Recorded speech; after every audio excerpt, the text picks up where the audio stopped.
So I used to fish all the time to eat because I'm a fisherman. I'm a bass fisherman. So I used to stop at lakes and ponds and just fish. And every month I get run off from somebody's land. Hey, get away from here. Hey, move along, that's not yours. Hey, stop fishing here. I just get run off. And he didn't understand. And one time I had fish on the line. They said, you got fish on that line? I said, yeah, throw them back. I had to throw them back because I used to stop at rest areas with them little cast iron grills. I kept charcoal in my car. I started a fire and I eat fish. There's some days I wouldn't eat. So that they thought I was just fishing, but I was eating. So I said one day, I said, man, you know what? One day, man, I'm gonna get myself some land. I'm buy myself a piece of dirt. So fast forward, God bless me. I get on TV when I'm 38. I'm on Showtime at the Apollo. Lord have mercy. They gave me my money. I saved my money up. I saved $250,000. I said, I'm going to give me some land. I went to Texas and I'm about to buy some land. But before I went to buy the land, I was curious. I just had the thought. I said, man, I wonder how much land is on earth? How many acres is on earth? Because you know it's not going to change. You know, God lets you fly. God lets you dive on the water. God don't let you make dirt. Can't make dirt. So I looked it up. It's roughly over, just a little bit over, 36 billion acres of land. 36 billion acres of land. So I just got a little bit more curious. And I said, well, how many people on earth? I looked it up, and there's about 6 billion people on earth. So I did some Steve Harvey thinking. I said, okay, if it's 36 billion acres of land and it's about 6 billion people on earth, everybody ought to have 6 acres of land. Not just me, you know, I just thinking. So I asked God, could I have 6 acres? That's all I wanted. Because you know the one thing I wanted? I didn't care if I put a house on it or nothing. I just wanted to be a stand somewhere and couldn't nobody run me off. Got this money, man. I saved my money. I saved $250,000. I'm going and I'm looking for some land.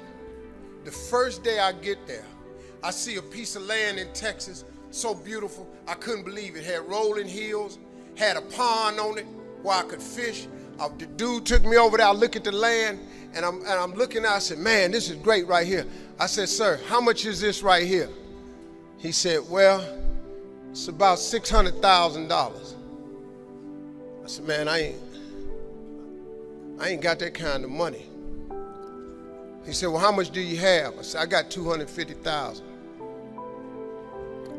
I said, well, let me think about it, man. He said, let me think about it. And I was standing there, and then I stopped. I said, sir, can I ask you a question, man? How many acres of land is that? He said, this is 6 acres. 6 years ago. I just asked God, just give me 6. See, I didn't want a whole lot of acres. I just wanted my cut. Just give me my 6. And so I said, ain't this crazy? So I thought about it. I said, man, what can we work out? Right before I got ready to say it, the guy that took me over there said, Steve, let me show you something right quick. He took me over to this hillbilly's house. Took me over to this hillbilly house named Jerry Campbell. I was a little nervous about meeting him, man, because I didn't like the way he talked, but mess around, turned out to be one of the finest men I ever met in my life. Became a father figure to me. It's an old white man. He took me to his house. He said, let me show you something. He took me over and showed me this land, and it was massive. It had 3 lakes on it.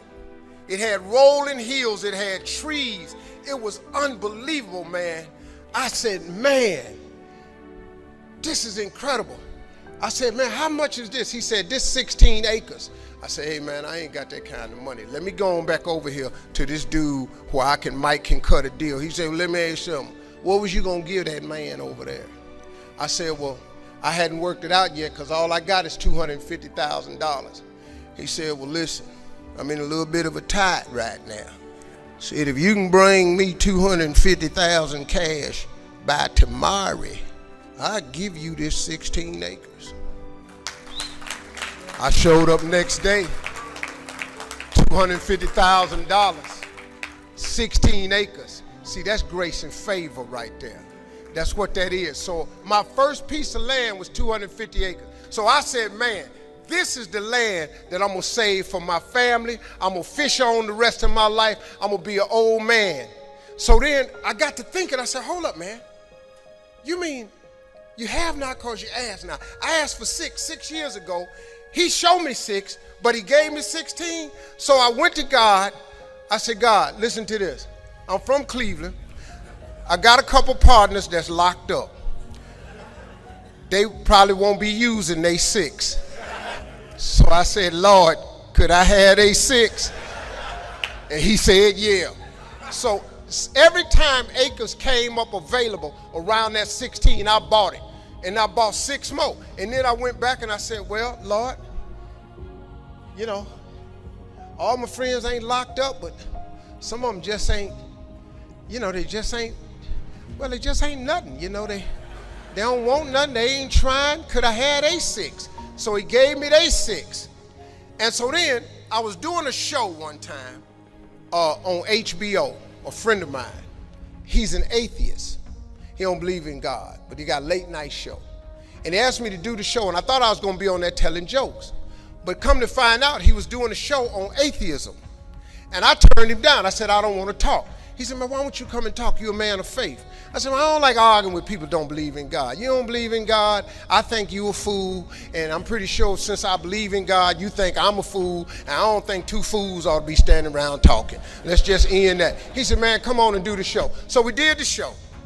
I hated it, but after the show, I counted all them atheists, and it was 6 of them. So I asked God, could I have they 6? Because I know good and well they ain't going to ask him for nothing.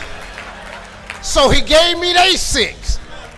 Next thing you know, I had 270 acres of land. It's been important for me to empower my children, but not only my children, but thousands of young people across the country.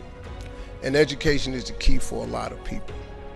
But when I speak at colleges and stuff, I tell people, number one thing in your world is not your education. It's your dream. So what you dreaming about, y'all? What you still dreaming about? What is God still showing you in your imagination? What are you so afraid of? Why would you not take that leap and go for it before you mess around and die? Why would you not go and see what God really got for you before you leave this world? Why would you hang on to a job? Here's what happens with the job. If you live in paycheck to paycheck right now, when you retire, they're going to give you 1/3 of what you can't live on now. They're going to give you a gold watch and a turkey, and they're going to set you on out to pasture.